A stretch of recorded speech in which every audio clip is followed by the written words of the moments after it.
Hello, everyone, and thank you so much for tuning in today. My name is Tamara Vaughn, and I started the mission called You Matter.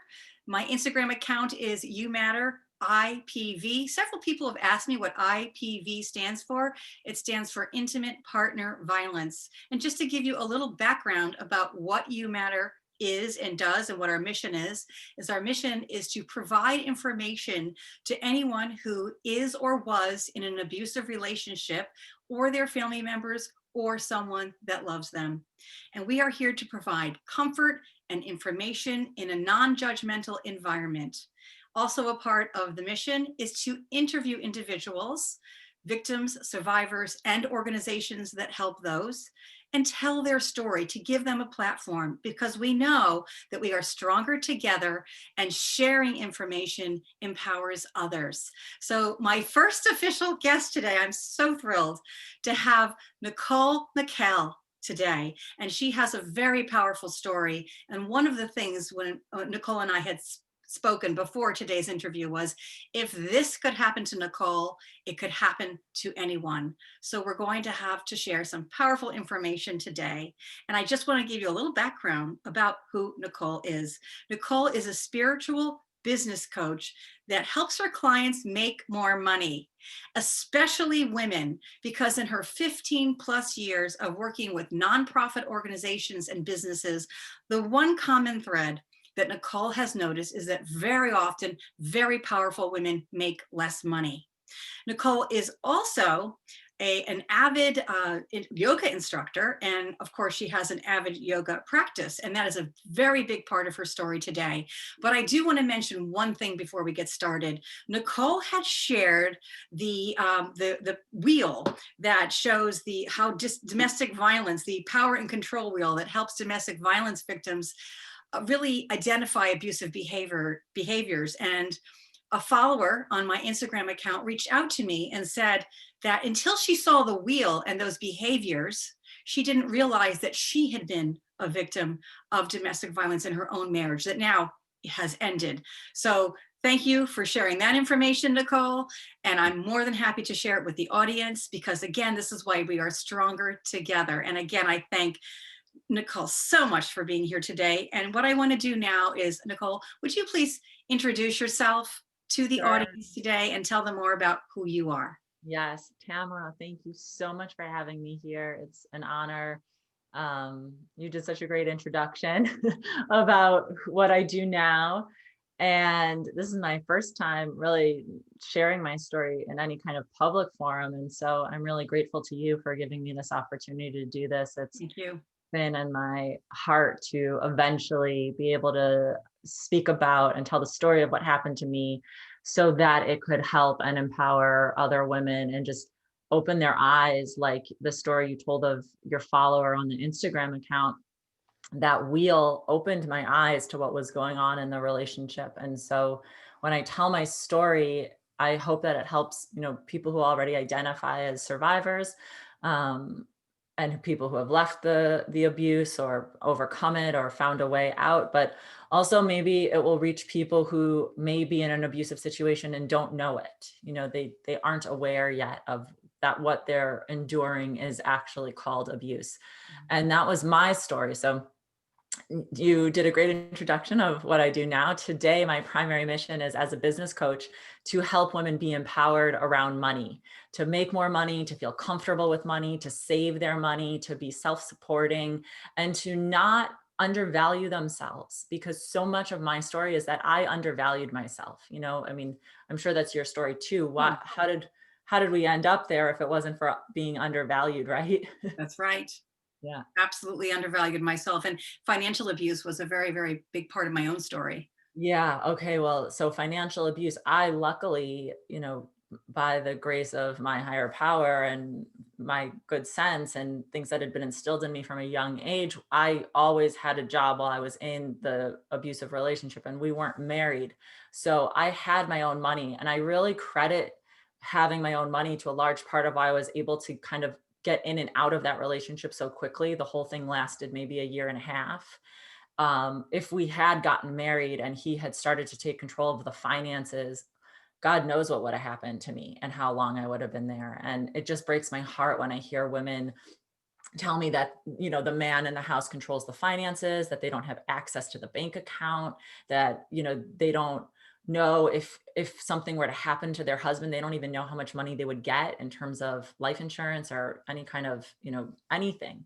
So for me, like the heart of the way that I've taken my story of abuse and transformed it into service to the world is through empowering women around money, because I think that I'm not going to say money is the solution. I'm a spiritual coach. I know money is not the solution, but we are kidding ourselves if we don't think money is a part of the story of how women get disempowered in this country and in their relationships. And if you don't have your own money, it's going to be hard to leave if you're in a difficult situation. So Yes, yeah, which I'm absolutely. sure you experienced firsthand, right? Oh, yes, absolutely.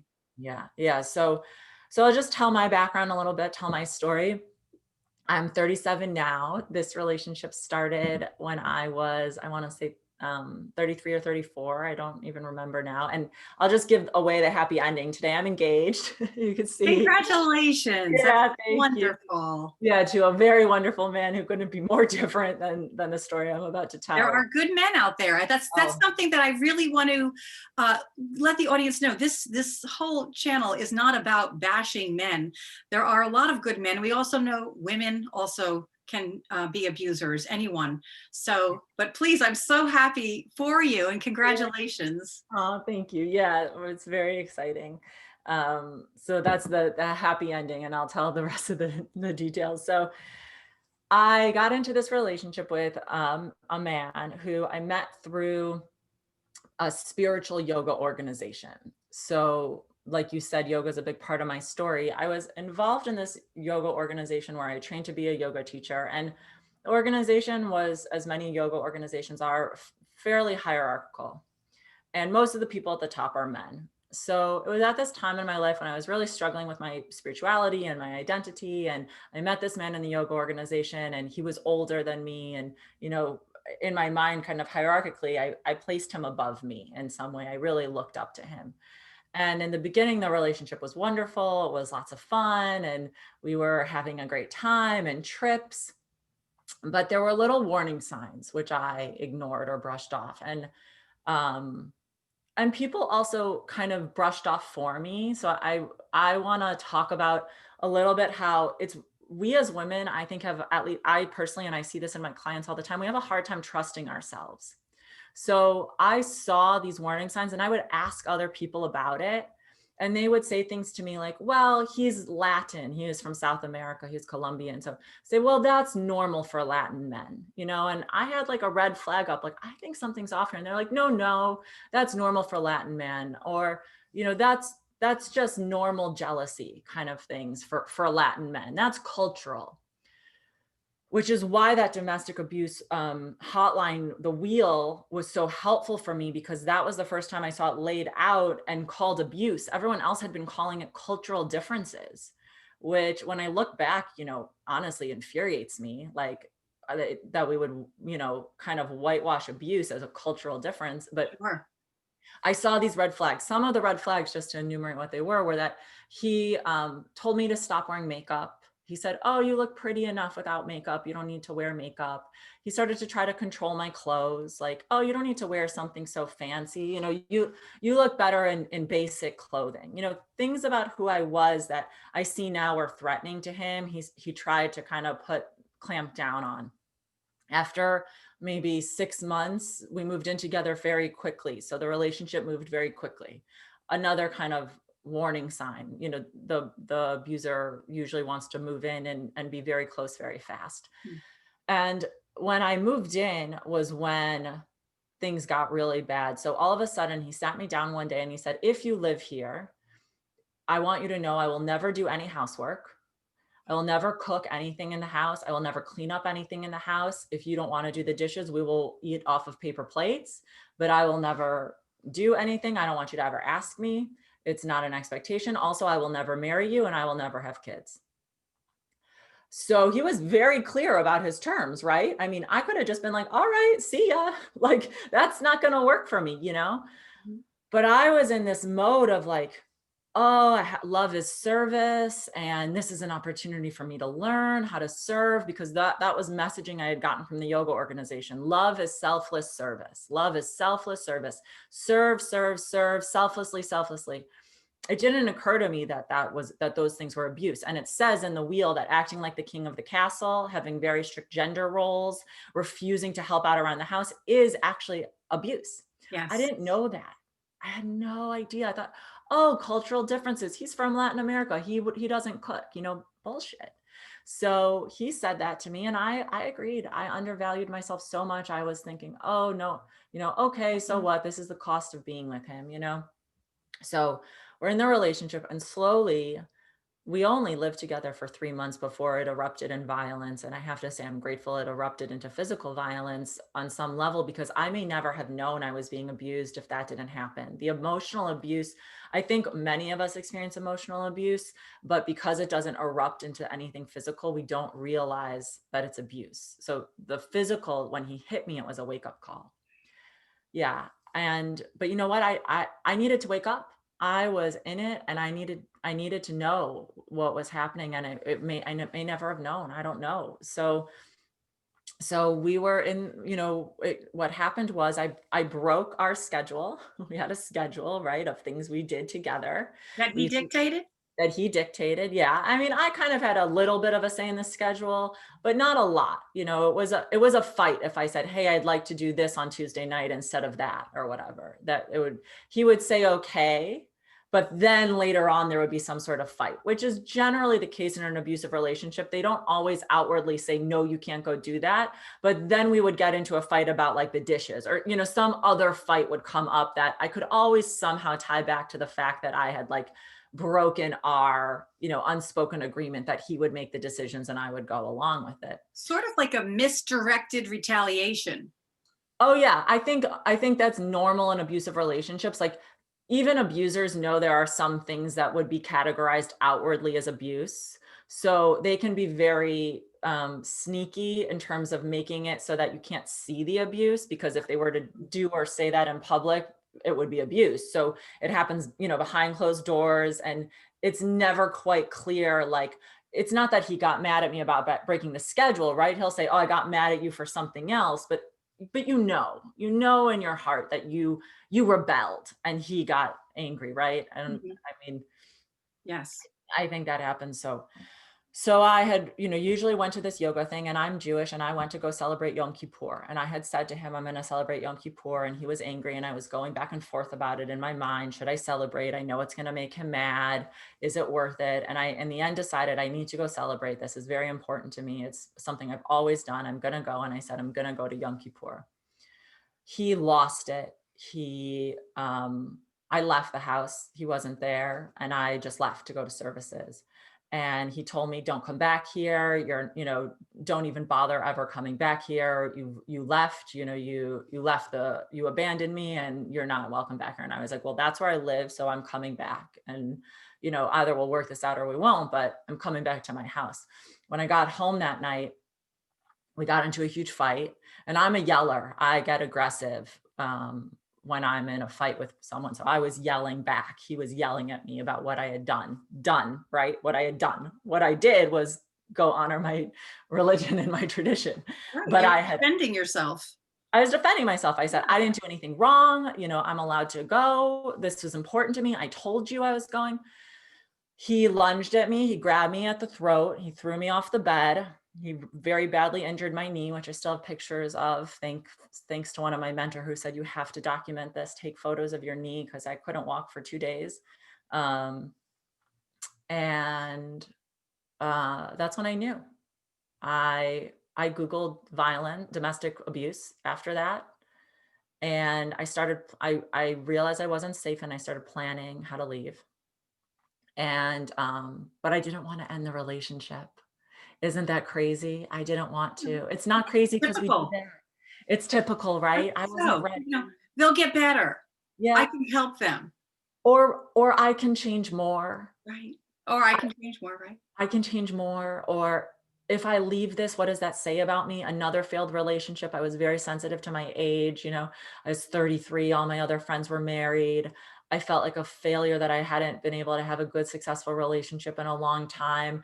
I was in the back of my head thinking, how am I going to explain this to my family? I was so ashamed. I didn't want them to know that I had been in an abusive relationship. They knew it was bad, but I don't think they knew. I think they thought it was physical, but they had never really heard me tell the story. Maybe they'll hear it through this, but I never talked to my family about the physical component of it because I was so ashamed. Because I am and was a feminist. I have always been out. There are some women who are like, I'm not sure if I'm a feminist. I've always been someone who's like, I know I'm a feminist. I believe in equal rights and equal wages. Me And too, for sure. yeah, and here I was, cleaning up the house, dishes every day, cooking all the meals, trying to get him to, love me, basically, trying to keep the peace, so we wouldn't be fighting so much, and losing myself bit by bit. So after this eruption and violence, I started planning how I was going to leave.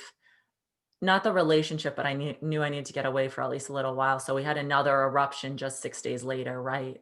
Another time when I broke the schedule. I said, I'm actually going to go to Friday night services. This is an important time right after Yom Kippur to go to services. And I was kind of testing, right? I was trying to break the schedule a little bit on purpose to kind of um, make him angry, because I was so angry and I wanted space. I wanted to breathe. I wanted to do what I wanted to do, and I was kind of getting sick and tired of this. So he again lost it, and he left the house and he went to go stay with his sister. And he said, I'm leaving, and I don't want you to, be here when I come back. So I, with the help of a mentor, and I can't stress enough that I was in conversation with one woman at the time who I was telling everything to about what was going on. And she said, you have to leave. And I was like, I can't. Where am I going to go? And she was like, God is going to show you. And I'm a spiritual person. I call my higher power God. She's like, God will show you, just go. So it happened that I had a friend living in Savannah, Georgia. And I messaged her and I was like, hey, can I come visit you for the weekend? I need to get out of my house. I'd love to see you. And she said, yes. So I packed up my car, and I packed up actually all my things in the house. I packed up everything, but I didn't put it in my car. I left the suitcases in the house because in my mind, I was going to come back and we were going to work on things. Mhm. So I was conflicted inside. I thought, on the one hand, I need to pack up my things. Something here is not safe. On the other hand, I was like, but I can make it work. So she was like, yeah, pack your things, put them in your car. And I didn't. And I lived to regret it because he threw all my things away while I was gone. Gone So for good. Gone for good. I was not gone for good. I can't. Yeah, gone for good. Oh, the things were gone for good. I came back, but he threw all my things, gone for good. Never got them back. Yeah, everything I owned, my shoes, my clothes. The only thing he didn't throw out was my suitcase of books, which is interesting. He must have known I was coming back, so he kept the books because in his mind, books are kind of sacred, right? He considers himself a quote unquote spiritual person. So he didn't throw away my books, but everything that he felt connected to me and my materialism, or what he was always on me about how you're such a princess and you think you're so important. And these emotional abuses. Oh, you're such a princess. You think that the world should be giving you everything you want, and I'm not going to do that. And part of me was like, maybe I do think I'm a princess. Maybe I am entitled, Mm. maybe I do need to, prove my asceticism because of this yoga world of, not being materialistic, and these messages of renunciation and how you're not supposed to have material things. And, it gets so confusing when you're in that spiritual world sometimes. So what they consider spiritual, I have my own definition today of spirituality. It includes none of that. But at that time, I was really struggling with it. So I'm like, maybe I am selfish, and maybe I do have too many things. And, he had always been on me to change my clothes and to not wear makeup and to basically not do anything that would threaten him or make other men look at me. It's his own insecurity. So I went away and I came back, and all my clothes were gone. My things were gone. And I left that relationship, and I left for about 3 months. And then he wrote me I allowed myself to be roped in. He told me I'm going to change. I'm going to therapy. He was texting me throughout the time that I was gone. He said, I understand. I did things wrong. It's going to be different. Um, that was when I did my research. I went to the domestic abuse hotline. I talked to someone. I saw that wheel and I really understood I was in a fully abusive relationship. I think I don't think the wheel has 7 or 8 parts. I don't know. I was in almost every quadrant. The only things I wasn't experiencing were sexual abuse, because I was always willingly giving myself to him. Right. So he didn't have to abuse me with that because I always consented because I was consenting to everything. I had given away all agency basically. And there was no financial abuse because we kept separate accounts. And I was working throughout the whole time and we were sharing things financially pretty equally. So I'm grateful that we never got to that phase where he had any access to my money. But I did experience, I lost a lot of money in the thousands of dollars of things that he threw away, which he actually did later pay me a portion of, but not the full amount of what he had, destroyed, like, close to $10,000 of all my belongings. And he later paid me, I think, I don't know, 1,500 or something Oh, dollars. So, yeah. So, fraction. and he was like, how can I know that all your things were worth that much? Like you say it's worth this amount, but how do I know? It's like, well, all the clothes and shoes and all my toiletries, my curling iron, my flat iron, my blow dryer, everything, my candles, my photographs of me and my family, photo frames, pillows, my bedding, like everything, a brand new suitcase. The suitcase alone costs, $600 or whatever. Right. So anyway, so it was crazy. I believed him. I wanted to believe him. I wasn't ready to leave. I gave it another try. I went back. I didn't want to live with him. I said, we can date, but I want to live alone. Well, that wasn't okay. No way. Either if you're with me, we live together, otherwise not. And I gave in again. I lived with him. We did that for only about 2 months or 3 months before it erupted again. And I said, I'm leaving. And for people who, Whoops. We had a little freeze there. even if a relationship has not turned physically abusive, the time that it is most likely to is the time when the woman is leaving, or the man. I mean, whoever is leaving. If you're with an abuser, the time when it can become physical, even if it hasn't been, is when you tell them you leave. Right. So never tell them you're leaving. You have to just leave, which is so hard for us because we want resolution. We want to leave on good terms. We want to know they loved us. Yes. We want to know that our efforts haven't been in vain.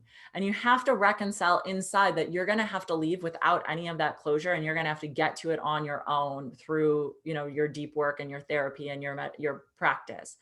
I But just want to take a minute to yeah, stress what you just said. yeah, please do. Can't tell them you're leaving. Have a safety plan. Mhm. Have a plan to leave ahead of time and try not to make it just something spontaneous in the middle of a very emotional argument or abusive situation. Have a safety plan. And there are a lot of organizations that help you with pets and children to help you relocate safely. But I think the one thing is that we, like both of us, is it really abuse? And that's one of the things that I think is so important. I know you do too. And that's what's brought us together, is to get that message across to the audience that yes, this is abusive behavior. So please Yeah. continue, Nicole. Yes, exactly. Even if it's not physical yet, even if look on that wheel, if you are doing all the housework, or if he has any claim to your finances, or if he's acting like the king in the castle, or calling you names, calling you selfish, calling you a princess, using things to put you down, to manipulate, to lower your self-esteem, to lower your self-worth, all of that is abuse. It's intended to manipulate and control.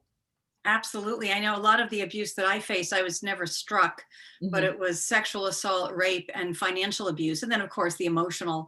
I mean, you can't not have emotional abuse in any of these things. Any Yeah. of that wheel equals emotional abuse, certainly. Uh, Right. but yes, but absolutely. So it's really important. I love that wheel for that fact, that Yeah. it really does help to identify the behaviors. And each of us have a very individual story. You said you didn't really suffer sexual abuse, but because you were always available. Now, but in your own mind, do you think that always being available sexually is abusive? in a way, or what are your thoughts on that? If you don't mind, I ask, because Yeah, somebody may be struggling with that that's watching this.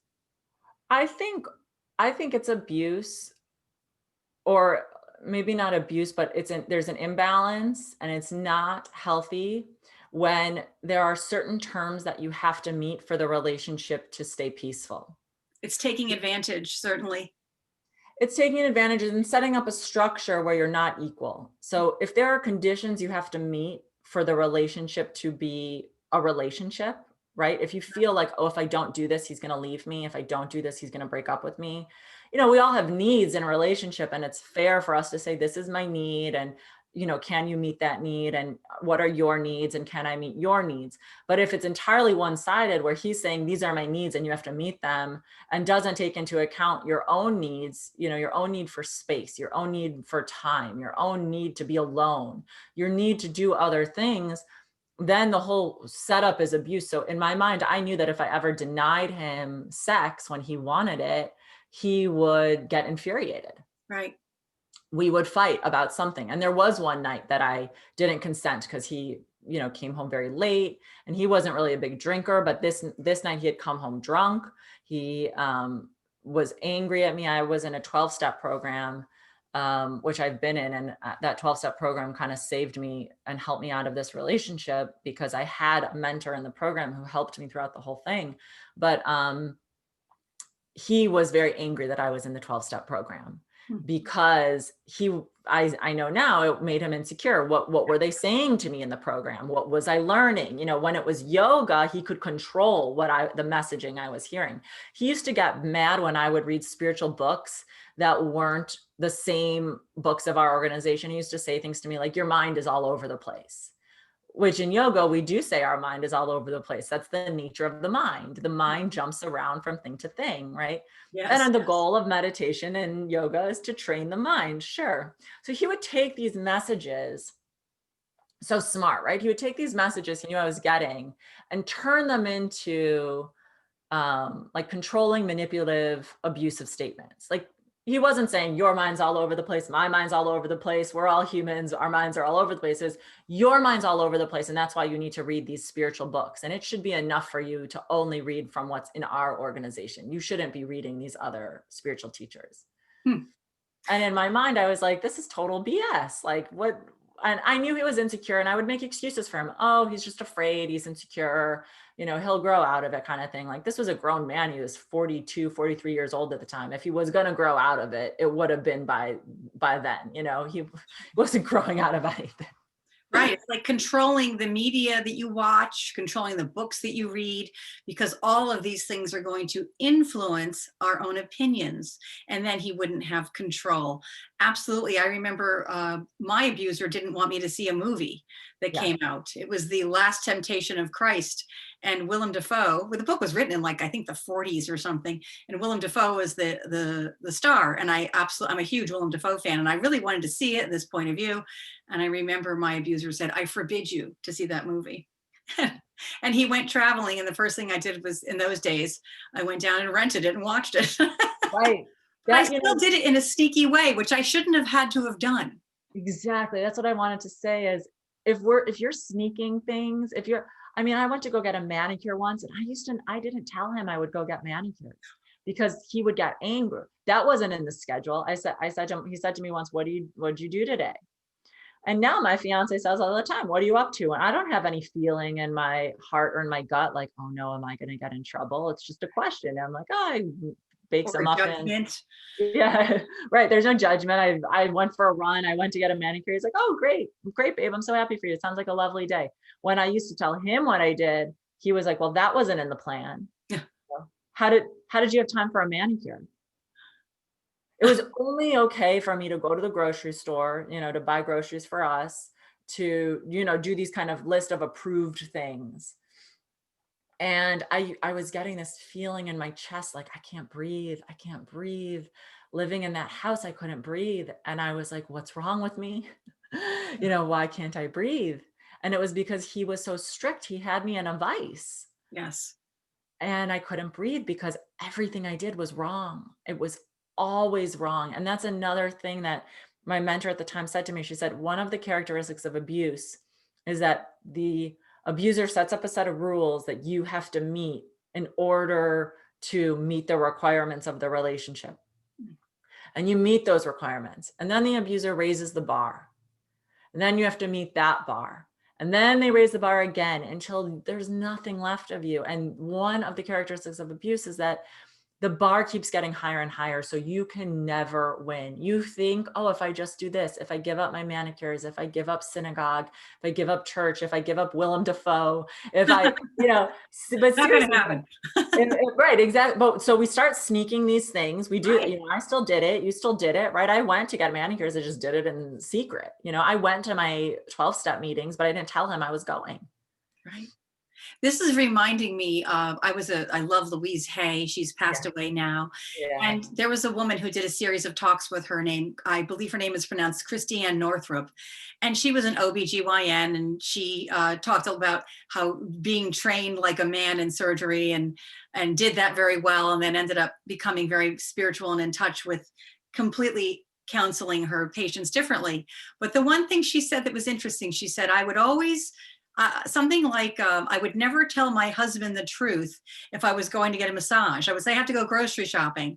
And I think that's something that a lot of women practice, and maybe men do as well. And if they do, please chime in the comments, because I think that's an important conversation to have. And sometimes it's just our own history of the way maybe we grew up. My mother was always saying, no, don't tell your father. So that can, and I think I've been guilty of that with my own children and them growing up and things, kind of being secretive. Yeah. So, but I with you, Nicole, I know that when we talked originally, you talked about your own growing up, and you had a very secure, and I think this is a really important, loving childhood. Yeah. Encouraged to get educated, be independent, yet your family was always there to support you lovingly. So this is, a lot of times we do think of domestic violence victims as women, men that come from very compromised or no family situation. Yeah. And that's why I think with talking with you, this is why it's so important. And you and I were saying how this, if it happened to you, it really can happen to anyone. Yeah. Yeah. I'm glad you brought that up. So my parents had a very mutually loving, non-controlling relationship at all. Not controlling. My dad never controlled my mom. My mom never controlled my dad. My mom went to yoga whenever she wanted. They worked together. They were very loving. They had their stuff, not perfect, Sure. but no control, no undercurrents of control. I was educated by my grandfather, who grew up an orphan, and he said, always put education first, always make your own money, have your own money. He was telling me, have your own money, you put your money into savings. And I grew up in a family of very strong women. All the women worked. No one was, dependent in any way financially. And I retained that message. It's probably connected to why I'm so, so passionate and emphatic about empowering women around money, because I saw the women in my family be empowered around money, and I saw the way it empowered them in the relationship. And I know even from my clients, when the women are making less than the men, which oftentimes usually they are, especially if they're entrepreneurs, there's going to be a period where you're getting on your own 2 feet and your business is not, up to where you imagine it will be one day, and you need to sacrifice in certain ways to make that happen, right? You maybe sacrifice an income in a corporate job in order to start your own business.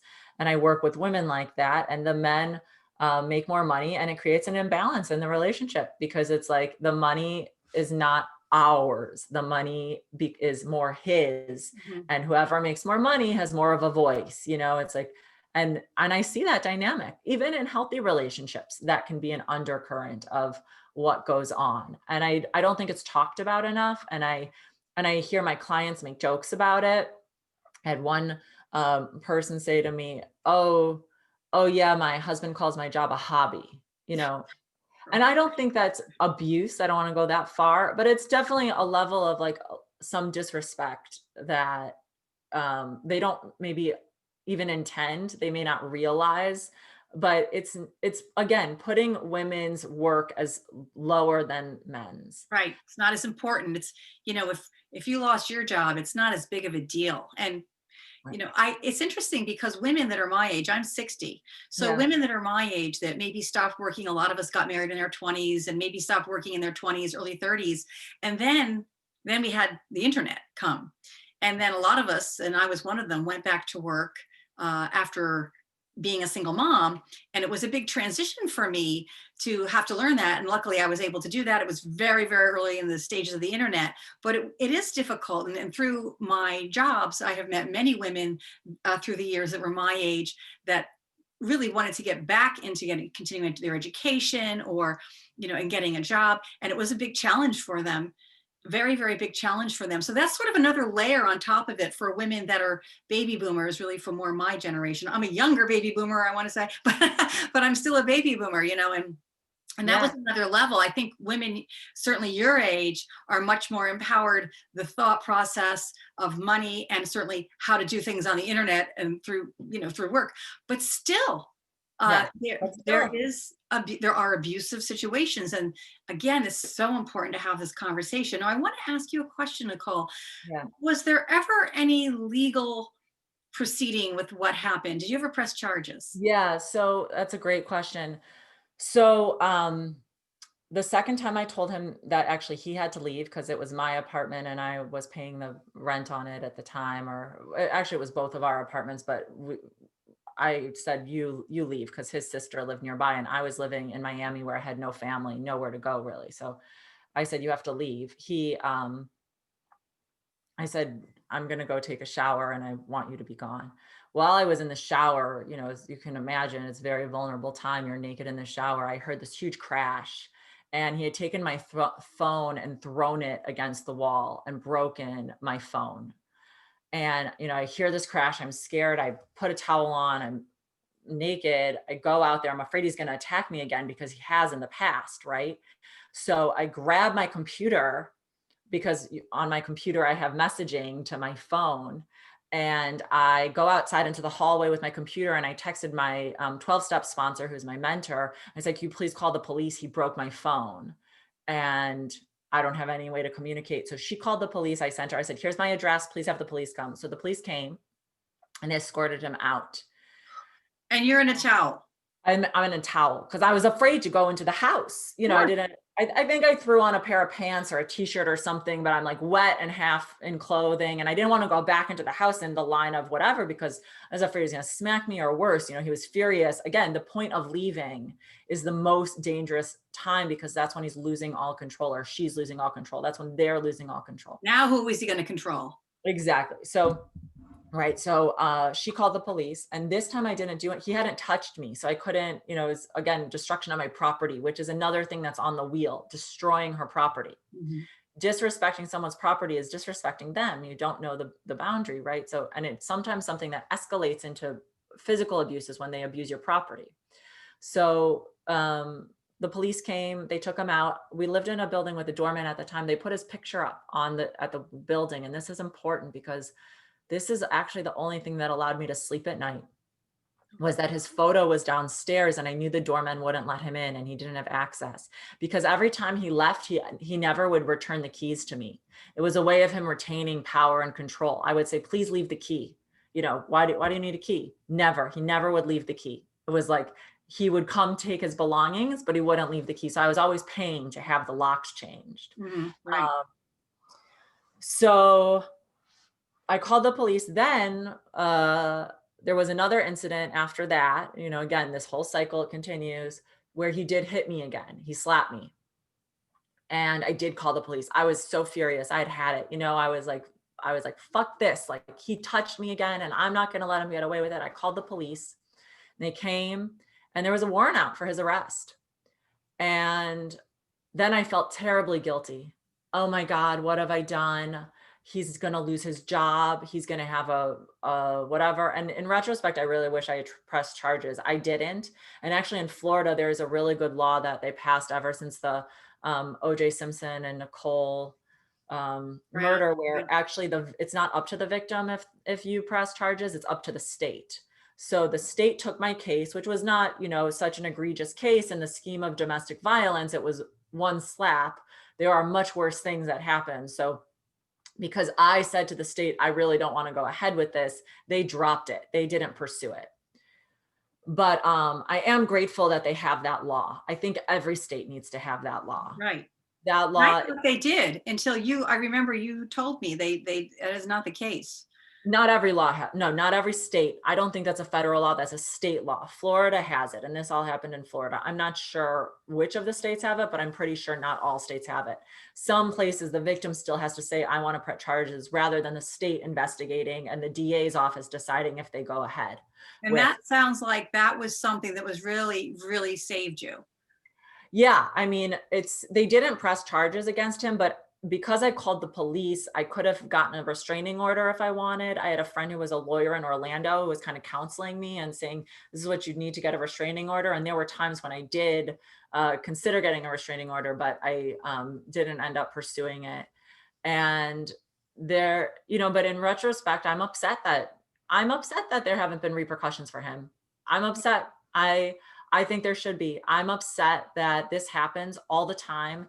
There's a statistic that I recently read that 50% of the homicides of women in the US are committed by husbands and boyfriends. Yes. I mean, Intimate partner. That is so true. I mean, Tamara, that statistic, I'm like, how are we allowing this as a society that 50% of the murders of women are by people who know them? Right. Who are supposed to protect them. Yeah, and where's the society? How come these men don't have consequences? It's not like they just got murdered all of a sudden, right? Like there's always escalation. And actually this ex, he threatened to kill me. I have text messages that I've saved where he said, I should have killed you.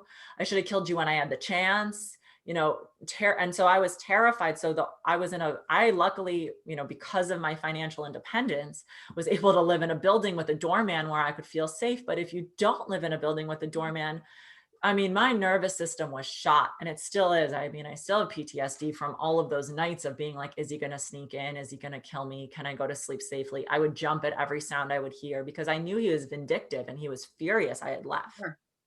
Sure. Now that's very interesting what you're bringing up. That, I mean, it sounds like, would that fall under a category of those text messages you received as a terroristic threat?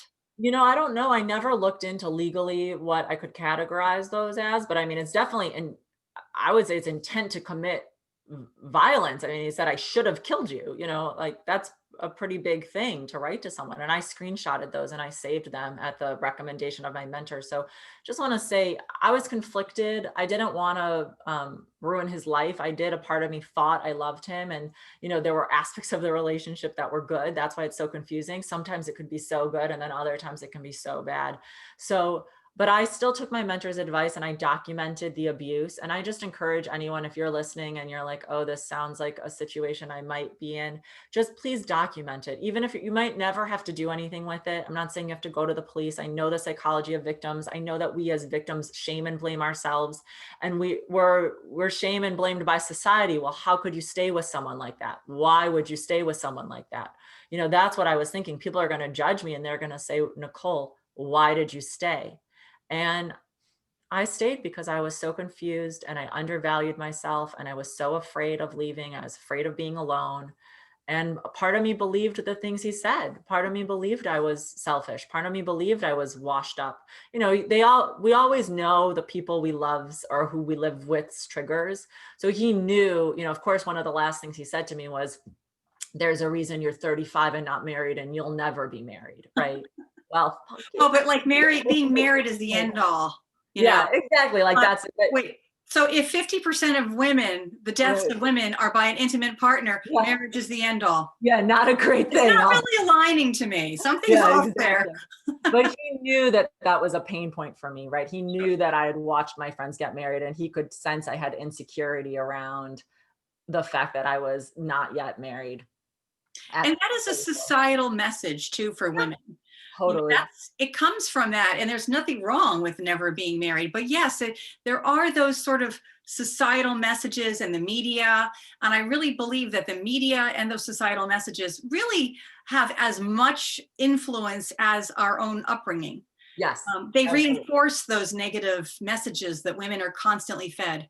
Yeah. Oh, yeah. And the wedding industry. I mean, this whole presentation, I mean, we're fed so many messages from the time we're so young that degrade and devalue women and kind of break apart our sisterhood, pit us Right. against one another, Yes. make the man the prize.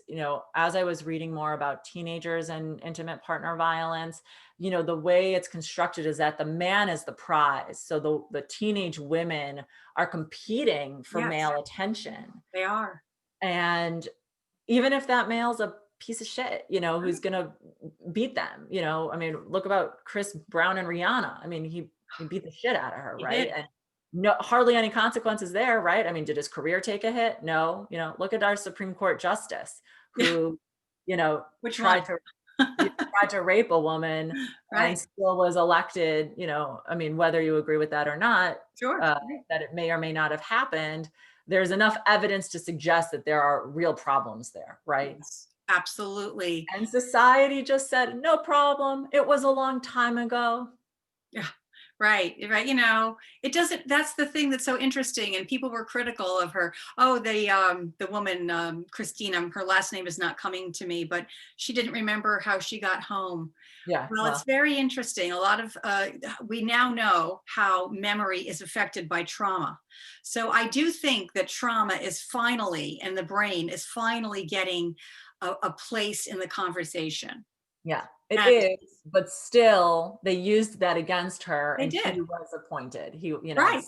He was So appointed. it's She very doesn't remember how she got punishable. home. Right. Exactly. Right. That's evidence that Who she's lying. would? Right. Right. Exactly. Yeah. I mean, I remember after he slapped me, I was completely traumatized. I was kind of like, I was just sobbing and I was in shock. And I called my friend and I said, he hit me. He hit me. And she's like, I'm so sorry, Nicole. I knew something was wrong. And I said, I'm just going to call the police. I'm going to call the police. I'm sick of this. And it was kind of like an automatic whatever. Like, I can't really remember anything that happened. I just kind of did it. Like on a, fight or flight kind of thing. Yeah. Like, I need to protect myself that night, but I don't remember much more, like we don't remember when we're in that state of trauma. But I think as women, it's hard for us to feel really valuable when we've been told by society since the day we were born that we're less valuable than men. I Right. mean, that's and that we're going to earn less money and that we're going to have to work harder for the same opportunities. And that and I know for women of color, it's of Oh, course yes. much harder. And the statistics are that women of color experience much more domestic violence Yes. than educated white women. But I can tell you, it happens to educated white women, and it happens a lot. And it happens even in religious communities. It happens way more than we talk about. And whatever the statistics are, they're completely underreported, because I can tell you that since I've started telling my story to friends in confidence, a lot of people have come forward and said, I experienced something similar. People who I never would have imagined. They said, oh yeah, he hit me, this happened, blah, blah, blah. So it's way underreported. We're just not talking about it because of the shame. That, and we know that we're not going to get supported and we're going to be judged and Yeah. criticized. And it's scary Yeah.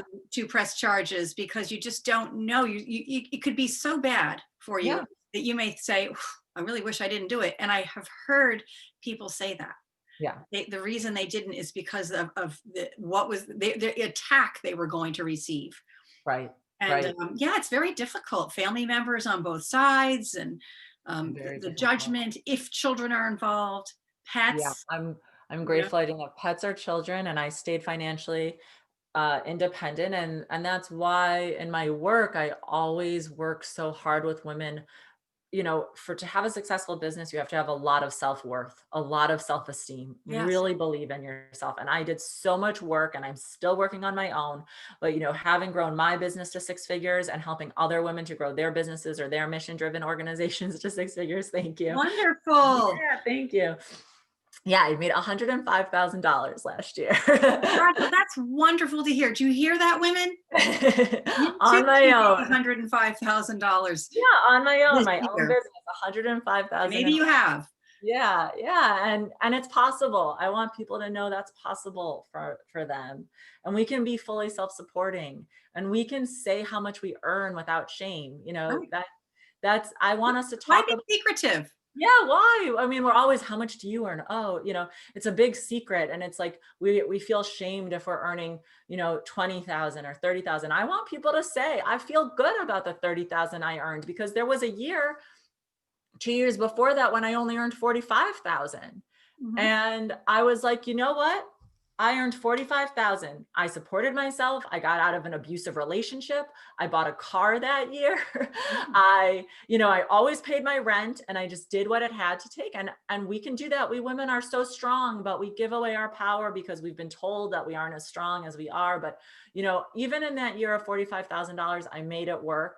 And I stayed committed to my business. And here, 2 years later, it's doubled in size, So I think that's important for women to know, that you can do that. And yes, I do have a master's in business, right? So maybe I have an advantage because I know principles of business and I do have a finance background, but that's what I teach. I want you to have the same background. I really believe in financial empowerment for women, that we should know how to manage our money, what's in our account, how to, where to invest it, how to invest it. And I talk to my clients about that as well. I'm not a financial advisor, but, I'm an economics major. I can give you the basics of, where your money's going to be safe.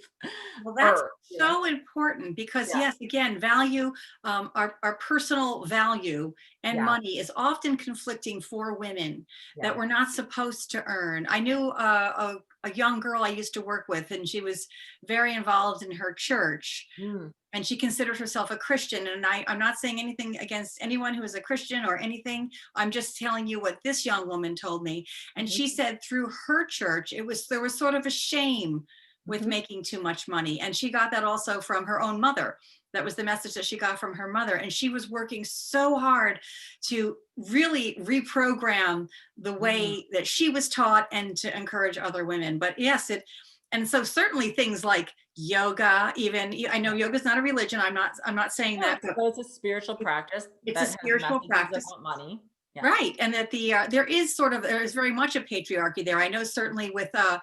with hot yoga, which is called The Bikram practice. yeah, right. And that was that his last name was Bikram, I believe. And Yeah, yeah. he Bikram. was Yeah, incredibly abusive to yeah, his students as well. yeah. So there is a patriarchy everywhere. And men suffer from patriarchy as well. They do. Absolutely. Absolutely. So I think today we don't necessarily identify patriarchy with only men. I Right. think it's That's sort of become a societal norm. Yeah, that's a But good point, Tamara. Really good. And it's about a hierarchy, the patriarchy and the hierarchy. And yes, so I favor models that are non-hierarchical. that's right. And my spirituality teaches me that. And I think really, the spiritual teachers who I read favor non-hierarchical models where each one of us can connect with our higher power, whoever, however, whatever we want to call that, nature, universe, divine intelligence, God, However you you identify. whatever you want to name it, it doesn't matter, but just some acknowledgement of some power outside ourselves that can bring us, the power and support and comfort and the will to make our lives better. And I always talk to women about spiritualizing money.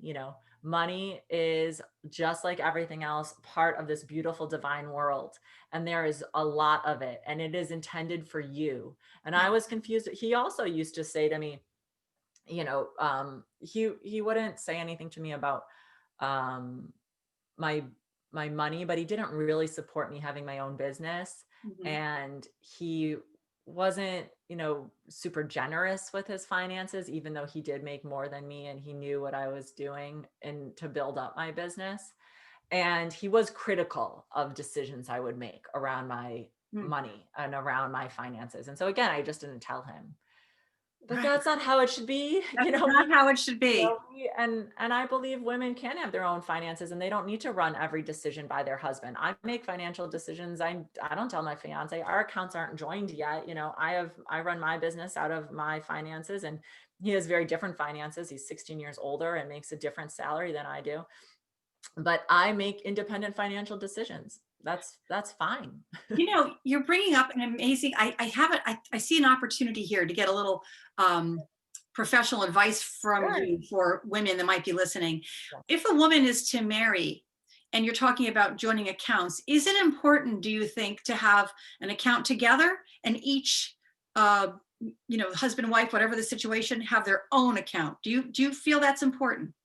Oh, absolutely. Never, ever give up your own account under your name, because the laws in many states are actually quite archaic. And I'm not a lawyer and I'm not an expert on this, but I've read a little bit about it to know that there are still some archaic marriage laws, and you can really get screwed financially if you don't keep your own account and some credit in your name. There are times when the credit will go to his name, you know, and you won't be building credit if you don't keep at least your own account and one of your own credit cards that you're continuously paying off to be building that credit. Sometimes the women just completely gets absorbed into the man's finances. So I encourage all women to always keep an account only in your name, and to always keep some money in that account. Always keep your own credit card open. Also, you might need that credit. God forbid anything happens, you need that credit access. And also always keep a retirement fund only in your name.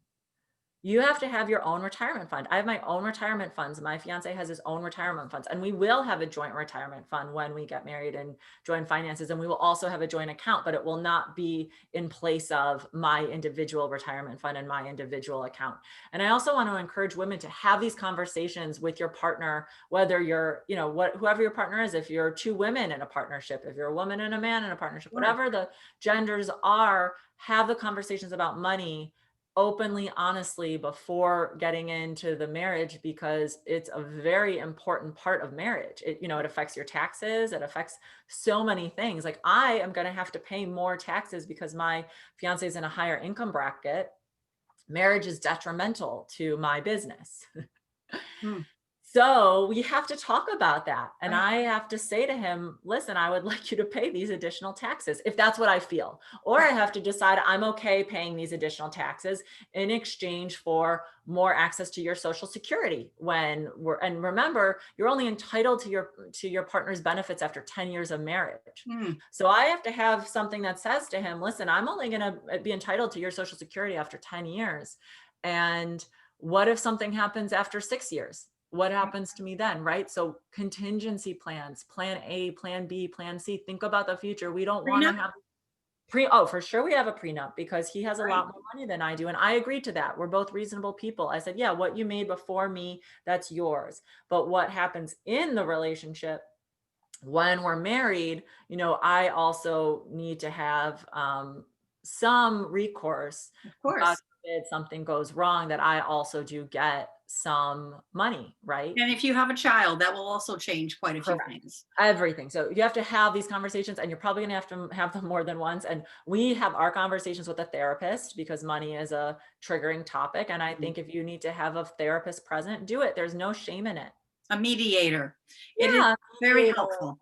a mediator, a therapist, a pastor, A someone third non-biased. party.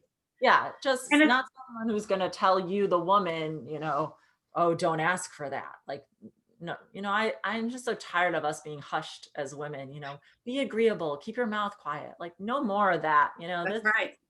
that's Right. so Put on a pretty dress. yeah, just I can't tell you how many times people told Just me growing up, smile. you're meant to be seen more than you are heard, or, Sure. you're really just meant to be a trophy wife. And that devalued, I mean, I know they didn't mean harm, but it did cause harm to my self-esteem, to hear those messages and to question, is it true? Am I being too loud? Am I too opinionated? Is a man going to like me if I have such strong feminist Right. tendencies? These are all control issues. There's an excellent book that I read in the 90s, I believe the early 90s. I don't remember the author's name, but the name of the book is very interesting. Reviving Ophelia, who Oh, was, she was not Macbeth, sorry. She was, oh my gosh, my Shakespeare. I'll get to it. yeah, Um, To Be or Not to Be, excuse me, my yeah. memory. But she was, they broke up. And so Reviving Ophelia was, what's her identity now? But a lot of the author of the book, the psychologist, she was very interesting, and she said that she was saying how girls' identity is very, very connected, young girls, to the media. That Mhm. that's a part of it that's just so interesting, and Yeah. that just that understanding where your identity is from. She said she really blamed the media more than she blamed parents. And I hate to blame parents. It seems like parents are always blamed, but I Yeah. thought that was very interesting. Yeah, I think Reviving Ophelia. So. that's true in my experience, because these messages didn't come from my parents really at all. They had a very equitable, balanced, non-controlling, loving relationship. And so did all the aunts. I have two really badass aunts, very successful. One's a dentist, one was, very, very career savvy marketer, and, was at the top of different companies. And I watched them, and they also told me, have your own money, keep your own money. And not because we don't love our men, but because we want to be self-supporting. And again, this is like my life's mission, is to do this with women around their businesses and help them feel their value internally, and then also receive their value in the form of payment externally. So yeah, I don't know how much more we have. I feel like we could talk forever, but good. I hope that this story and just kind of hearing the ins and outs of it is useful to your readers. Oh, yes.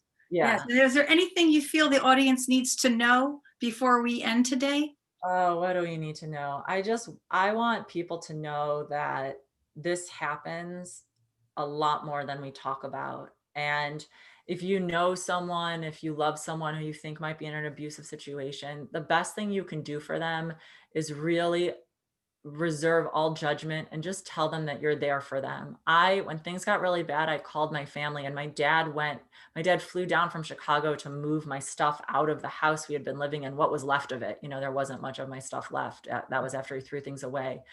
And it took a lot for me to call my family, but they were there and they didn't judge me around it. And I just want people to know, reach out for help if you can. Call the domestic violence hotline. Use the resources available to you.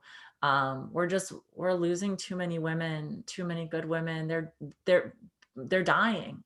We as women, we're being killed by partners, and not all partners. There are good partners. I'm going to marry a great one. Yes, there are great partners. Absolutely. Yeah, there is. He's a great partner. And I learned from my last experience, and I'm still learning, but I just want, I want the support system to be there. I want people who are listening to be supportive to someone, because someone who's in a difficult situation. We all do. Yes. If 4 women, the statistics are that 1 in 4 is being abused. So if 4 women, one of them is in a difficult situation, right? And we all know, dozens of women. So think how many that is. And let's just talk about it. Let's get rid of this shame around this, and let's also strengthen one another as women by being more kind and loving to one another and empowering each other. Instead of competing. Yeah, support one another, uplift one another. There's more than enough. I believe one of my mantras for my clients is there's always more than enough. Always. There's always more than enough. And that's more than for everyone. Yeah, more than enough love, more than enough money. There's more than enough. It's endless. It's an abyss. All of those things. Yeah. Well, I thank you so much. I do want to encourage, I'm going to have all of your social media below in the comments. And I want to encourage everyone to please like and subscribe and share this video, because this is a community we want to build. And we really, because Nicole and I, we don't want to compete. We want to help and we want to empower. And thank you. If also in the comments, if you'd like to hear more from Nicole, please let us know. Yeah. Or questions, if you want to put questions into the comments, or you want to write me on Instagram at Nicole Michal Money Coach. You can write me questions, and you can go on Tamara's You Matter IPV Instagram handle, ask her questions. We want to keep talking about this. Yes, we'll have everything in the comments. Thank you all so much for joining me today for the first official You Matter interview. And I really look forward to seeing you again. Thank you.